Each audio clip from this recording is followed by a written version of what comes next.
বর্তমান সরকার বিএনপি সরকার ক্ষমতায় বসেই যে কাজগুলি করতেছে, এর মধ্যে সবচেয়ে বড় একটা কাজ করছে, বাংলাদেশের ব্যাংকের গভর্নরকে পরিবর্তন করেছে। গভর্নরকে পরিবর্তন করছে, এটা করতেই পারে, কিন্তু যাকে গভর্নর নিযুক্ত করছে এটা নিয়ে আমাদের বহুত বড় প্রশ্ন আছে। একজন ব্যবসায়ীকে গভর্নর বানানো হয়েছে। অবশ্যই মনে রাখতে হবে ব্যাংকের টাকাগুলি বিএনপির না, এই বাংলাদেশের জনগণের। এই বাংলাদেশের জনগণের টাকা সেভ করার দায়িত্ব কিন্তু জনগণের।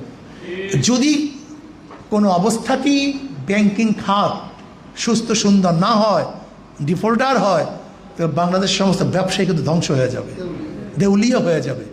কাজে আমি মনে করি এটা বাংলাদেশের জন্য অশনি সংকেত, নাম্বার 1। নাম্বার 2, নরসিংদীতে এই ধর্ষণ হয়েছে, আপনারা দেখেছেন, ধর্ষণের পর হত্যা করা হয়েছে। আমি সরকারকে বলবো অচিরেই বিচার করুন, বিচারের আওতায় নিয়ে আসেন এবং শিক্ষামূলক, দৃষ্টান্তমূলক শিক্ষামূলক বিচার হওয়া চাই।